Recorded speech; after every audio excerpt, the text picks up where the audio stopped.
গুজব নিয়ে সামাজিক যোগাযোগ মাধ্যমে যে গুজবগুলো ছড়ানো হয় তার প্রভাব আসলে কতটা পড়ে, কিভাবে কাজ করে সেই বিষয় নিয়ে কথা বলতে আমাদের সঙ্গে সরাসরি যুক্ত হয়েছেন বাংলাদেশ আওয়ামী লীগের ওয়েব টিমের কোঅর্ডিনেটর প্রকৌশলী তন্ময় আহমেদ। আপনাকে স্বাগত জানাচ্ছি। আমাকে শুনতে পাচ্ছেন কিনা? জি, আপনাকে অসংখ্য ধন্যবাদ আমাকে সংযুক্ত করার জন্য। জি, তন্ময় আহমেদ, যেটি আসলে বলা হচ্ছে যে কোনো অস্থিতিশীল পরিস্থিতিতে আগ্নেয়াস্ত্রের চেয়েও বেশি ভয়ঙ্কর রূপে আবির্ভূত হয়েছে গুজব, যেটি আমরা বিগত কয়েকদিনে এরই মধ্যে আসলে অভিজ্ঞতা অর্জন করে ফেলেছি। কিন্তু এর ব্যাপারে মোকাবেলার প্রস্তুতিতেও আমাদের নিতে হবে। সেই প্রস্তুতিগুলো কি হতে পারে যদি বলতেন। জি, ধন্যবাদ। প্রথমত হচ্ছে আমি যদি শুরু করি এইভাবে যে দেখুন যে কোটা কোটা সংস্কার আন্দোলনকে ঘিরেই তো সব গুজবগুলো হলো, এরপরে সহিংসতার ঘটনাগুলো ঘটলো। কিন্তু শুরুতে কিন্তু কোটা সংস্কার আন্দোলন নিয়ে গুজব বলেন, বিভিন্ন হেট স্পিচ বলেন, বিভিন্ন জনকে গালাগালি করে এই ধরনের কোনো কন্টেন্ট বা পোস্ট কিন্তু আমরা এরকম দেখিনি।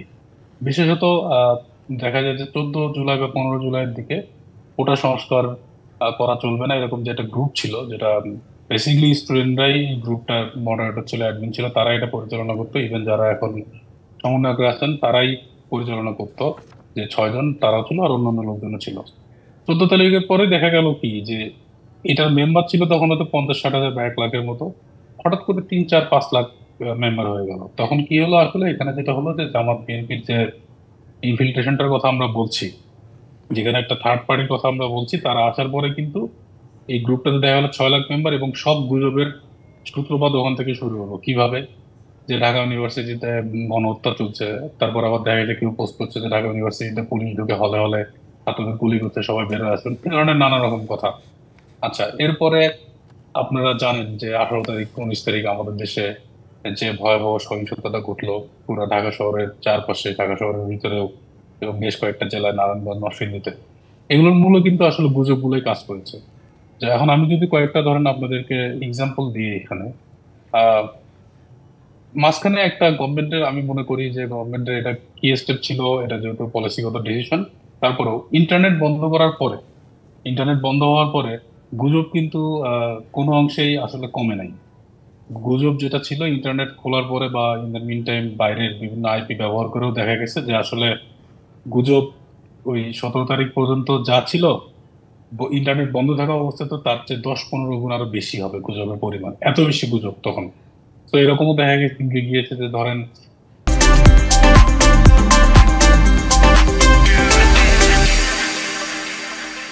জি, গাজায় তন্ময় আহমেদ, আমরা বা আসলে মালয়েশিয়াতে। যেটি বলছিলেন যে গুজবের ভয়াবহতাটা অফলাইন অনলাইন সব ক্ষেত্রে আছে। যদি অল্প কথাতে আসলে আমাদেরকে এটি মোকাবেলার পথটা কি হতে পারে সেই বিষয়ে একটু ধারণা দিতেন। জি, মোকাবেলার পথ প্রথমত হচ্ছে যে আপনার যারা যারা ধরেন অনলাইনে ইউজার আছে, আমাদের শিক্ষার্থী ভাই বোনেরা আছে, প্লাস অনেক বয়োজ্যেষ্ঠরাও এখন অনলাইনে আছে। তো যে কোনো একটা কন্টেন্ট দেখা মাত্রই সেটা ধরেন বিশ্বাস না করে সোর্সটাকে জিজ্ঞেস করতে হবে যে কোন সোর্স থেকে এটা পেলেন, মেইন স্ট্রিমে কোনো নিউজ থেকে পেয়েছেন নাকি পান নাই। তো আজকে যেমন কিছু পোস্ট হয়েছিল বিভিন্ন জায়গায়, আহ, দেখা গেছে যে এটা পুরোটাই গুজব। এরপরে শিক্ষার্থীরাই অনেকে কোশ্চেন করেছেন যে আচ্ছা, আপনি যে এই জিনিসটা পোস্ট করলেন এটা সোর্স কি? তখন দেখা গেছে যে সেটার আর কোনো উত্তর নাই। তো ওই গ্রুপের মধ্যেই আর কি তখন যেটা হয় যে যখন মানুষজন সোর্সটাকে জিজ্ঞেস করবে, সোর্সটা যদি কেউ দিতে না পারে, তখন তারা এটা গুজব হিসেবে আইডেন্টিফাই করছে। তো এটাকেই প্রথমত সোর্সটাকে খোঁজা, এটা হচ্ছে 1 নম্বর। 2 নম্বর হচ্ছে গুজব বিরোধী যত ক্যাম্পেইন গুলো করা দরকার, এটা সরকারের দিক থেকে বলেন, বিভিন্ন রাজনৈতিক দলের দিক থেকে বলেন, এই জিনিসটাতে একটা বড় ধরনের একটা ল্যাকিংস আমরা এখনো লক্ষ্য করি। কারণ গুজবের ব্যাপারে আমাদের পলিসি মেকার যারা আছেন, মন্ত্রীরা, এমপিরা, বা ধরেন আমাদের শিক্ষকরাও, তারা অনেকেই অনেক কথা বলছেন টিভিতে, ইন্টারভিউ গুলো তো আমরা দেখছি।